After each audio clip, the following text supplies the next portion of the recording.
നമസ്കാരം. നിയമസഭയിൽ ഇന്ന് മാത്യു കുഴൽനാടൻ നടത്തിയ പ്രസംഗം ഭരണപക്ഷത്തെ അക്ഷരാർത്ഥത്തിൽ പ്രതിരോധത്തിലാക്കിയിരിക്കുകയാണ്. ആരോഗ്യ മേഖലയിൽ കേരളം ഒന്നാമതാണെന്ന സർക്കാരിൻ്റെ സ്ഥിരം പല്ലവിയെ കൃത്യമായ കണക്കുകൾ നിരത്തി അദ്ദേഹം പൊളിച്ചടുക്കി. ആരോഗ്യ കേരളം നമ്പർ 1 എന്ന സർക്കാർ അവകാശവാദങ്ങളുടെ മുനയൊടിക്കുന്നതായിരുന്നു അദ്ദേഹത്തിൻ്റെ ഓരോ വാക്കുകളും. വെറും ആരോപണങ്ങളല്ല, കൃത്യമായ തെളിവുകളും കണക്കുകളും നിരത്തിയായിരുന്നു ആ കടന്നാക്രമണം.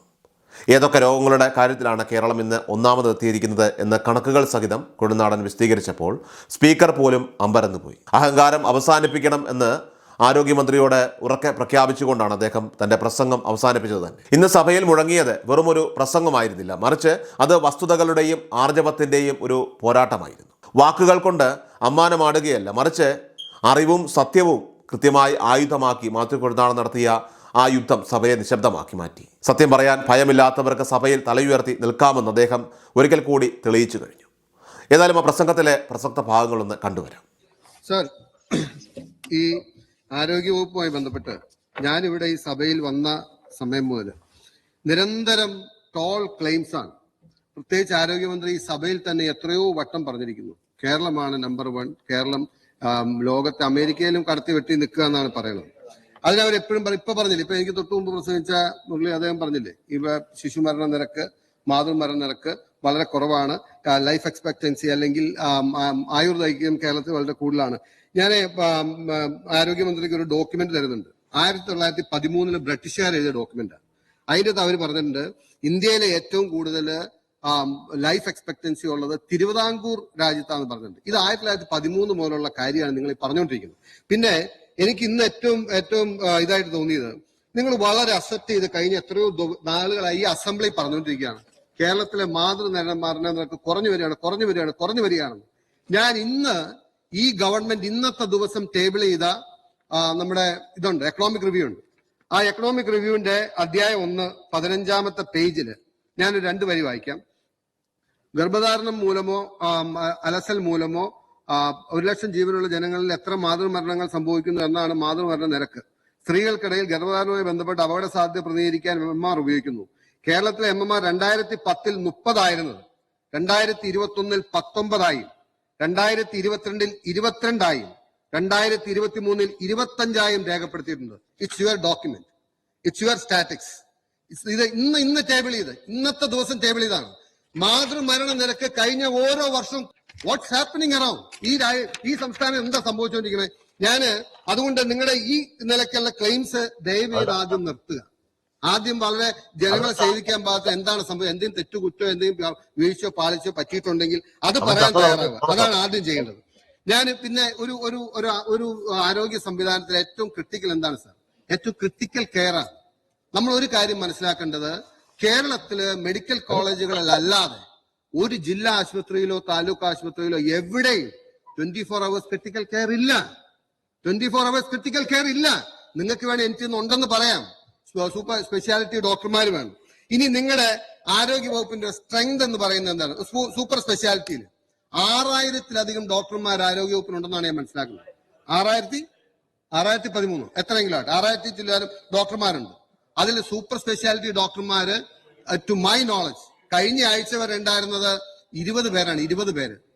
ഇപ്പൊ വീണ്ടും ഈ കഴിഞ്ഞ ആഴ്ച 2 ആഴ്ച മുമ്പ് 30 പേരെ കൂടി ആഡ് ചെയ്ത് ആകെ 50 സൂപ്പർ സ്പെഷ്യാലിറ്റി ഡോക്ടേഴ്സ് ആണ് നമ്മുടെ എൻറ്റയർ സിസ്റ്റത്തിലുള്ളത്. ഇനിയിപ്പോ ഞാൻ ഒരു കാര്യം ചോദിക്കാം. ഇനിയിപ്പോ മന്ത്രിയല്ലോ ചികിത്സിക്കുന്നത്, മന്ത്രി കുറ്റം പറയാൻ പറ്റില്ല, മന്ത്രി ഡോക്ടർമാരാണ് ചികിത്സ നടത്തുന്നത്, ഡോക്ടർമാരുടെ പിഴവാണ്, ഈ കാര്യങ്ങളെല്ലാം പറയാം. ഇപ്പൊ മുരളി സംസാരിച്ചെന്ന് പറഞ്ഞല്ലോ UDF-ന്റെ കാലത്ത് അങ്ങനെ സംഭവിച്ചു. സാർ, അധികം ദൂരമൊന്നുമില്ല. ഈ മാനന്തവാടി മെഡിക്കൽ കോളേജിൽ കഴിഞ്ഞ ദിവസം ഒരു സ്ത്രീ ദേവി എന്ന് പറഞ്ഞ സ്ത്രീ പ്രസവത്തിന് പോയി. അവര് സുഖപ്രസവമായിരുന്നു. അതിനുശേഷം അവർക്ക് തീവ്രമായ വേദനയും ദുർഗന്ധവും ഒക്കെ അനുഭവപ്പെട്ട് എന്നിട്ട് ഹോസ്പിറ്റലിൽ പോയി കണ്ട് ഒരു കുഴപ്പമില്ല, വെള്ളം കുടിക്കാൻ പറഞ്ഞ് തിരിച്ചു വിട്ടു. 75 ദിവസം കഴിഞ്ഞപ്പോ ദുർഗന്ധം വമിക്കുന്ന തുണി അവരുടെ നിന്ന് പുറത്തു. നിങ്ങൾ ഈ പ്രസംഗിക്കുമ്പോ UDF-ന്റെ കാലത്ത് ഇതായിരുന്നു പറഞ്ഞത്. ഈ കഴിഞ്ഞ ദിവസം നടന്ന ഡിസംബർ 26 സംഭവം നിങ്ങളൊന്ന് അന്വേഷിക്കുക. നിങ്ങളിങ്ങനെ ഒരു ആശയം പറഞ്ഞിട്ട് ഇനിയിപ്പോ ചികിത്സയും പിഴവും ഒക്കെ ഡോക്ടർമാരാണ്. ഞാൻ ഒരു കാര്യം എല്ലാ MLA-മാർക്കും വേണ്ടി ചോദിക്കാൻ ആഗ്രഹിക്കുന്നു. ഇനിയിപ്പോ മിനിസ്റ്ററുടെ എഫിഷ്യൻസി ഭയങ്കരമായ അഡ്മിനിസ്ട്രേഷൻ ആണെന്നാണല്ലോ പറയുന്നത്. സാർ, 2020, 2021, 2022 MLA ഫണ്ടിൽ നിന്നും 4 കോടി വീതം നിങ്ങൾ എല്ലാവരുടെയും കയ്യിൽ നിന്ന് പിടിച്ചില്ലേ? അന്ന് നിങ്ങൾ പറഞ്ഞത് എന്താ? അന്ന് നിങ്ങളുടെ ഇതുപോലെ തന്നെയുള്ള ടോൾ ക്ലെയിം ഞാൻ ചോദിക്കട്ടെ, ഇവിടെ ലിൻഡോ ചോദ്യം ചോദിച്ചു പറഞ്ഞു ചോദ്യം ഇതാണ്: സാമ്പത്തിക വർഷം നിയോജകമണ്ഡലത്തിൽ ആസ്തി 4 കോടി രൂപ പിടിച്ച് ആരോഗ്യമേഖല നടപ്പിലാക്കാൻ ഉദ്ദേശിക്കുന്ന പ്രവർത്തനങ്ങൾ എന്താണെന്ന് വിശദമാക്കാവും. സർക്കാർ ഉത്തരവാദിത്തം കോവിഡ് പ്രതിരോധവുമായി ബന്ധപ്പെട്ട് 140 മണ്ഡലങ്ങളിൽ ആരോഗ്യ കിഫ്ബി MLA സംയുക്തമായി അനുയോഗിച്ചുകൊണ്ട് 10 കിടക്കകൾ ഐസൊലേഷൻ വാർഡ് നിർമ്മിക്കാൻ തീരുമാനിച്ചിട്ടുണ്ട്. ഞാൻ ഇന്നത്തെ ദിവസം ഇതിന് മറുപടി പറയുമ്പോ അങ്ങ് ദയവ് ചെയ്ത് പറയണം, എത്ര ഐസൊലേഷൻ വാർഡ് ഇപ്പൊ കേരളത്തിൽ പ്രവർത്തിക്കേണ്ടത്? 2020 പൈസ ഇല്ലാഞ്ഞിട്ടല്ലല്ലോ. MLA ഫണ്ടിൽ 4 കോടി വീതം 140 MLA പൈസ കൈ കിട്ടിയതല്ലേ? How many isolation wards are working in the state now? അതാണ് മിനിസ്റ്ററുടെ എഫിഷ്യൻസി പറയേണ്ടത്. ഞാൻ അധികം സമയം അത് നീട്ടി പോകുന്നില്ല സാർ. നമ്മള് ആരോഗ്യ രംഗത്ത് ചികിത്സ മാത്രമല്ലല്ലോ, രോഗം വരാതെ പ്രതിരോധം എന്ന് പറയുന്നതാണ് ഏറ്റവും പ്രധാനപ്പെട്ട കാര്യം. ഇന്ന് നിങ്ങൾക്ക് വേണമെങ്കിൽ ഒരു ക്ലെയിം പറയാം. ഇന്ന് കമ്മ്യൂണിക്കബിൾ ഡിസീസിന്റെ കാര്യത്തിൽ, പകർച്ചവ്യാധികളുടെ കാര്യത്തിൽ കേരളം ഏറ്റവും മുൻപന്തിയിലാണ്, ഏറ്റവും മുകളിലാണ്. സാർ വളരെ അലാമിംഗ് ആണ് സാർ. ഈ കണക്കുകൾ നമ്മൾ പരിശോധിച്ചാൽ, ഇനിയിപ്പോ നിങ്ങൾ പറയുന്നുള്ളൂ, നിങ്ങളുടെ എല്ലാ പറയുന്ന കണക്കുകൾ ഇങ്ങനെയാണല്ലോ. UDFന്റെ കാലത്ത് അങ്ങനെ, UDF ഇങ്ങനെയാണ്. 2015 കണക്ക് എന്റെ കയ്യിലുണ്ട്. 2015 ഡെങ്കു വന്ന് മരിച്ചവരുടെ എണ്ണം 29 ആയിരുന്നെങ്കിൽ 2026 ഡെങ്കു വന്ന് മരിച്ചവരുടെ എണ്ണം 56 ആണ്. നമ്മൾ എണ്ണം മെച്ചപ്പെടുകയാണല്ലോ എന്ന് പറയാലോ, തീർച്ചയായിട്ടും. അതുപോലെ തന്നെ ലെപ്റ്റോസ്പൈറോസിസില് മരിച്ചവരുടെ എണ്ണം അന്ന് 43 ആയിരുന്നു സാർ 2015. 2026 ആയപ്പോൾ മികച്ച നമ്പർ 1ലേക്ക് പോയതുകൊണ്ട് 223 പേര് മരിച്ചിട്ടുണ്ട്. This all official data, official records. Hepatitis എയില് 2015 പിന്നെ മുരളീധരൻ പറഞ്ഞപ്പോ UDFന്റെ കാലത്ത് എത്രയെന്ന് അറിയാൻ താല്പര്യമുള്ളതാണ് ഈ പറഞ്ഞത്. ഹെപ്പറ്റൈറ്റിസ് എയില് 10 പേര് മരിച്ചപ്പോ ഹെപ്പറ്റൈറ്റിസ് എയില് 2026 ആയപ്പോ നമ്പർ 1 കേരളത്തില് 69 പേരാണ് സാർ മരിച്ചത്. ചികിത്സാ സംവിധാനങ്ങളും സാധ്യതകളും ഒക്കെ വർദ്ധിച്ചു വരികയാണല്ലോ. ഇനിയിപ്പോ ഇതുപോലെ ഓരോന്ന് ഇനിയിപ്പോ ഞാൻ വേറൊരു കാര്യം പറയാം സാർ. ഇന്നിപ്പോ 2026 തുടങ്ങിയിട്ട് 26 ദിവസമായിട്ടുണ്ട്. ഈ 26 ദിവസത്തിനകത്ത് ഡെങ്കു ഫീവർ വന്ന് 4 പേര് ഇതിനോടകം മരിച്ചു. ലെപ്റ്റോസ്പൈറോസിൽ 2 പേര് മരിച്ചു. ഹെപ്പറ്റൈറ്റിസ് എയില് 4 പേര് മരിച്ചു. റാബിസ്, അതായത് പേപ്പട്ടി വിഷബാധ വന്ന 2 പേരെ ഐഡന്റിഫൈ ചെയ്ത് അവർ 2 പേരും മരിച്ചു. ഇനി ഈ അമീബിക് മസ്തിഷ്ക ജ്വരത്തില് ഇതിനോടകം 26 ദിവസത്തിനകത്ത് കേരളത്തിൽ 6 പേര് മരിച്ചു. ഇതാണ് നമ്മൾ എത്തി നിൽക്കുന്ന അവസ്ഥ എന്ന് പറയുന്നത്. സർ, നമുക്ക് ഇതെല്ലാം പറയാം. ഞങ്ങളിപ്പോ അടച്ച് കുറ്റം പറയാൻ വേണ്ടി പറയുന്നില്ല. ആരോഗ്യ മേഖല കേരളത്തിന് ഏറ്റവും അഭിമാനമായിരുന്ന ഒരു മേഖലയാണ്.